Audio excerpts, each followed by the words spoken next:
प्रतिरूप कहते हैं उसी जैसा, उसी की समानता वाला। जैसे कि किसी पुरुष का प्रतिरूप बना दिया जाए मोम का, लकड़ी का या पत्थर का, उसी जैसी वस्तु उसको प्रतिरूप कहते हैं, उसके समान तदनुरूप। तो अग्नि इन सब पदार्थों में, सब रूपों में रहती हुई तदनुरूप होकर के रहती है, अपना रूप वहां प्रकट नहीं करती जब वो अनभिव्यक्त रूप में रहती है। और इसी तुलना को, इसी उपमा को देते हुए अब परमात्मा को समझा रहे हैं कि एकह तथा सर्वभूतांतरात्मा, तथा बिल्कुल इसी प्रकार से एक तत्व और है। कौन सा तत्व? जो सर्वभूतांतरात्मा, सब भूतों के अंदर विद्यमान है, सब भूतों का भी आत्मा है, अंतर्यामी है, सर्वभूतांतरात्मा। वो परमात्मा भी रूपम रूपम प्रतिरूपो बहिश्च, वो भी इन वस्तुओं के रूप जैसा होते हुए ही उसी जैसा बन करके प्रतिरूप वहीं विद्यमान है। परमात्मा इन सब तत्वों के अंदर रहता हुआ भी इन वस्तुओं के रूप को परिवर्तित नहीं करता। वस्तु जिस रूप में है, उसका जो अपना स्वरूप है, उसी रूप में रहेगी और फिर भी परमात्मा अंदर विद्यमान रहेगा। मन के अंदर जिज्ञासा हो सकती है कि यदि ईश्वर सर्वव्यापक है, हर वस्तु में विद्यमान है, तो जब वो परमात्मा इन वस्तुओं में आएगा या रहेगा, तब इस वस्तु का रूप, स्वरूप कोई परिवर्तित हो जाएगा। तो यमाचार्य कह रहे हैं कि नहीं, वो वस्तु बिल्कुल वैसी की वैसी बनी रहेगी और फिर भी उसके अंदर वो परमात्मा विद्यमान रह सकता है। तो जिस प्रकार से एक अग्नि संपूर्ण भुवन में विद्यमान होते हुए उन वस्तुओं के जैसी ही रहते हुए उनमें विद्यमान है, इसी प्रकार परमात्मा भी सर्वव्यापक होते हुए इन सब वस्तुओं में इसी रूप में विद्यमान है। जिस प्रकार से वस्तु की अग्नि हमको दिखाई नहीं देगी, वस्तु ही दिखाई देगी, उसी प्रकार से परमात्मा के इन वस्तुओं में रहते हुए भी हमको वस्तु ही दिखाई देगी, परमात्मा दिखाई नहीं देगा। वो अनभिव्यक्त रूप में वहां पर सर्वत्र विद्यमान है। लेकिन अग्नि के साथ तुलना करते हुए एक भिन्नता भी यमाचार्य ने बताई कि कहीं व्यक्ति को यह भ्रांति ना हो जाए कि परमात्मा सीमित है, एक क्षेत्र में विद्यमान है। अग्नि का उदाहरण दिया, तो जब अग्नि किसी लकड़ी के टुकड़े में विद्यमान है तो उस समय वो लकड़ी के टुकड़े के बाहर नहीं है। इस ब्रह्मांड में विद्यमान है तो इस ब्रह्मांड के बाहर अग्नि नहीं है। अर्थात अग्नि तत्व संपूर्ण भुवन में व्याप्त होता हुआ भी उस भुवन के बाहर नहीं है, एकदेशी है। अग्नि सर्वत्र विद्यमान है, भुवन में विद्यमान है, लेकिन भुवन के बाहर नहीं है। तो तुलना करते समय साधक ब्रह्म को, परमात्मा को भी इसी रूप में देखने लगे कि परमात्मा भी संपूर्ण भुवन में विद्यमान है, लेकिन भुवन से बाहर नहीं है। तुलना करते हुए ये तुलना भी व्यक्ति ले सकता है। उसके निवारण के लिए यमाचार्य ने स्पष्ट किया, रूपम रूपम प्रतिरूपो, और शब्द कहा बहिश्च। वो परमात्मा इन सब के अंदर रहता हुआ भी इनके बाहर भी विद्यमान है। ये अग्नि तत्व से परमात्मा की भिन्नता दिखा दी गई। अर्थात परमात्मा इस लोक से परे भी सर्वत्र विद्यमान है। और वेद में इसके लिए कहा गया, पादोस्य विश्वभूतानि त्रिपादस्यामृतम दिवि। ये लोक, ये पूरा ब्रह्मांड तो परमात्मा का एक छोटा सा अंश है। वो परमात्मा की सीमा यहीं तक नहीं है, उसके बाहर भी उसका व्यापक रूप है, सर्वत्र विद्यमान है। ईश्वर की सर्वव्यापकता को स्वीकार करना बौद्धिक रूप से तो उतना कठिन नहीं लगता। अनेकों को बौद्धिक रूप से भी बहुत कठिन लगेगा कि ईश्वर या कोई ऐसा तत्व हो सकता है जो सर्वव्यापक हो, क्योंकि हम जिन भी वस्तुओं को देखते हैं वो एक देशी ही होती हैं, एक स्थान पर रहने वाली ही होती हैं। क्या कोई तत्व सर्वव्यापक हो सकता है? बहुत आसानी से समझ में नहीं आता। लेकिन विचार करते हुए और शास्त्र के प्रमाण को देखते हुए हम बौद्धिक रूप से ये मान भी लें कि ईश्वर सर्वव्यापक है, सब जगह विद्यमान है, लेकिन इसको अपनी क्रिया के साथ में जोड़ करके रखना, अपने हर कर्म के साथ में परमात्मा को सर्वव्यापक मानते हुए, अनुभव करते हुए क्रिया को करना, यह साधना का एक ऊंचा पक्ष है। बहुत प्रयास साध्य है। कुछ दिन, कुछ घंटे कोई व्यक्ति इस स्थिति में रहता है प्रयास करके। वैसे तो सामान्य व्यक्ति के लिए 1 घंटा 5 मिनट भी इस रूप में रहना कठिन हो जाएगा, भूल जाएगा वो। लेकिन फिर भी साधना करते करते कुछ दिन, कुछ महीने इस स्थिति में रह भी ले, लेकिन फिर उसको बनाए रखना अपने आप में और पुरुषार्थ साध्य है। उसके लिए और पुरुषार्थ की आवश्यकता है। और हम अनुभव करेंगे, सभी साधक अनुभव करते हैं कि जिस समय हम परमात्मा को सर्वव्यापक मानते हुए अपने को उसमें व्याप्त मान रहे हैं, उसी में विद्यमान मानते हुए क्रियाएं कर रहे हैं, परमात्मा को हर समय हर स्थान पर साक्षी मानते हुए चल रहे हैं, तो हमारे अंदर का भाव, हमारे अंदर की भावना, हमारी प्रवृत्ति अलग तरह की बनती है।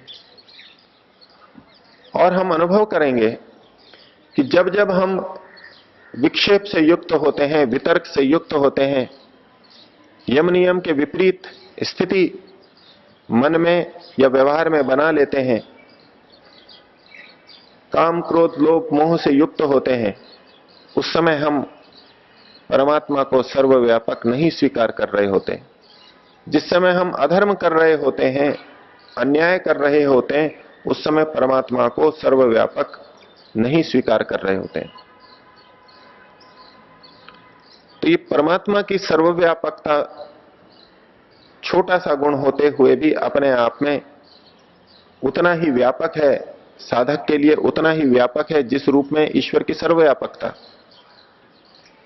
और इसी बात को समझाते हुए, ईश्वर की सर्वव्यापकता को समझाते हुए लगभग इन्हीं शब्दों को दोहराते हुए यमाचार्य पुनः कहते हैं।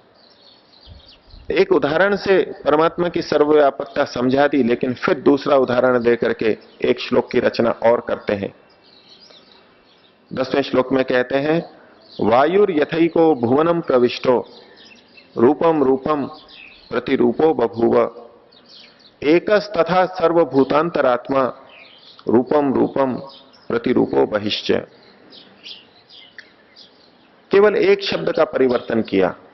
पिछले श्लोक में अग्नि शब्द था, इस श्लोक के अंदर वायु शब्द को रख दिया।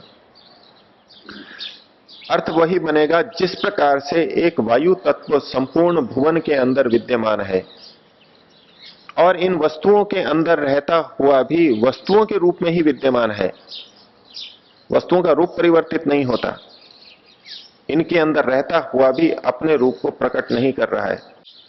यमाचार्य कह रहे हैं कि जिस प्रकार वायु संपूर्ण भुवन में प्रविष्ट है, वैज्ञानिक अनुसंधान के बाद में निर्णय देते हैं, इस पृथ्वी के चारों ओर वायुमंडल विद्यमान है, उसकी एक सीमा है, वायु का एक घेरा है, उसके ऊपर अगर चले जाएं, उससे बाहर निकल जाएं तो वहां वायु नहीं है, जिसको ऑक्सीजन, हाइड्रोजन, नाइट्रोजन, ओजोन आदि गैस के रूप में, वायु के रूप में प्रस्तुत करते हैं, कार्बन डाइऑक्साइड के नाम से कहते हैं। ये जो तरह तरह की गैसें हैं, वायु हैं, ये पृथ्वी के चारों ओर एक सीमा तक, एक मंडल में, परिमंडल में विद्यमान है, लेकिन उससे बाहर तो ये वायु नहीं है। और इस पृथ्वी पर भी वायु रहित स्थान निर्मित किया जाता है, प्रयोगों के लिए वैज्ञानिक करते हैं। वायु रहित वैक्यूम उत्पन्न किया जाता है, विभिन्न यंत्रों को चलाते समय या विभिन्न स्थितियों में इसका उपयोग किया जाता है, इसको उत्पन्न कर दिया जाता है। तो क्या ये वायु सब जगह विद्यमान नहीं है?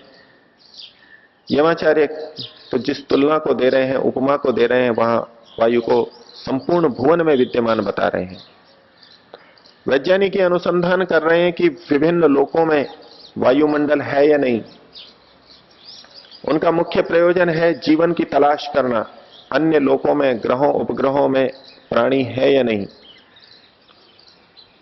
तो उसकी संभावना वो वायुमंडल में देखते हैं कि जहां वायुमंडल विद्यमान है, जीवन जीने के लिए अनुकूल परिस्थितियां हैं, उनमें एक वायु भी है। तो जगह जगह खोज रहे हैं कि वायुमंडल विद्यमान है या नहीं। बहुत जगह उन्होंने देखा कि यहां वायुमंडल नहीं है, या प्राणी की भी संभावना नहीं है। अर्थात विज्ञान की दृष्टि से यह स्थूल वायु सर्वत्र विद्यमान नहीं है, लेकिन यमाचार्य तो वायु को भी सब भुवन में विद्यमान कह रहे हैं। यह वायु का तात्पर्य हमको और व्यापक लेना होगा। एक वायु जिसको हम श्वास से ग्रहण करते हैं, यह स्थूल वायु है, ये एक तरह से पांच भौतिक वायु है। लेकिन जो वायु तत्व है वो गतिशीलता को देता है। पाणिनि ने इस शब्द को वा गति गंधनयो, इस वा धातु से बनाया, जिसका अर्थ होता है जो गतिशील है। तो जो गतिशील तत्व है उसे वायु कहते हैं। अब हम इस स्थूल वायु को दिमाग से निकाल दें और उस गतिशील तत्व को देखें, उस वायु तत्व को देखें जो कि सबको गति दे रहा है, सबके अंदर गति विद्यमान है। विभिन्न लोकांतरों में भले ही ये स्थूल पांचभौतिक वायु ना हो, लेकिन गति तो उनमें भी है। गति सूर्य में भी है, वो गति चंद्र में भी है, गति मंगल में भी है। पूरा ब्रह्मांड गति कर रहा है और ये वायु तत्व के कारण से है।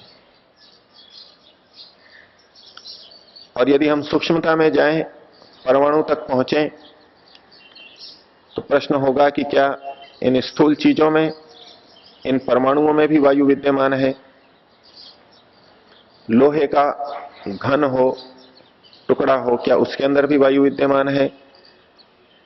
तो ये स्थूल पांचभौतिक वायु भले ही ना हो, लेकिन ये सूक्ष्म वायु जो सबको गतिशील रखता है वो तो सब जगह विद्यमान है, और हर परमाणु गतिशील है, उसके अंदर भी क्रिया चल रही है, इलेक्ट्रॉन चारों ओर घूम रहे हैं, हर जगह गति है, और जहां जहां गति है वहां वायु तत्व भी विद्यमान है, सूक्ष्म वायु तत्व वहां भी विद्यमान है। और उसी दृष्टि से यमाचार्य ने यहां वायु का उदाहरण दिया। अग्नि की अपेक्षा वायु सूक्ष्म है और वो और अधिक व्यापक है। तो कहा जिस प्रकार से ये वायु तत्व अर्थात वह तत्व जिससे कि गति होती है वो सब जगह विद्यमान है, उसी प्रकार से परमात्मा भी, ब्रह्म भी सभी जगह विद्यमान है। और फिर सावधान करते हुए अंत में ये शब्द और लिख दिया कि ये ब्रह्म इस भुवन के बाहर भी है, बहिश्च, बाहर भी विद्यमान है। हम परमात्मा की व्यापकता को छोड़ करके, परमात्मा को छोड़ करके कहीं भी नहीं जा सकते। कोई भी यंत्र बना लें इस भुवन लोक से बाहर जाने का भी, लेकिन उससे बाहर हम जा ही नहीं सकते। ये भुवन ही अपने आप में इतना बड़ा है कि इसके पार जाने की कल्पना तक वैज्ञानिक नहीं कर पाते। प्रकाश की गति से चलने वाले यान बना लें तो भी कल्पना नहीं हो पाती कि कब इस ब्रह्मांड से बाहर निकलेंगे। ये ब्रह्मांड, ये पूरा भुवन ही इतना असीम व्यापक दिखाई देता है, लेकिन परमात्मा तो इससे बाहर भी है। परमात्मा की सर्वव्यापकता, उसकी महानता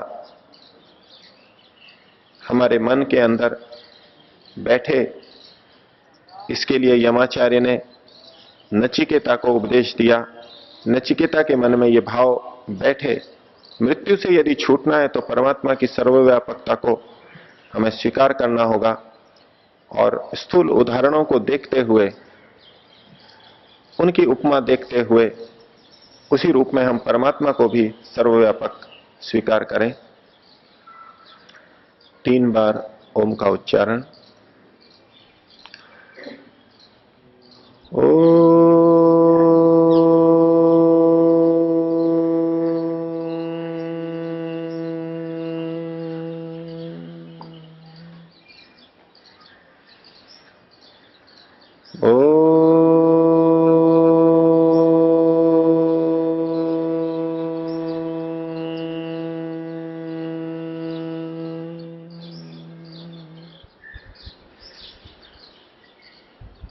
ओ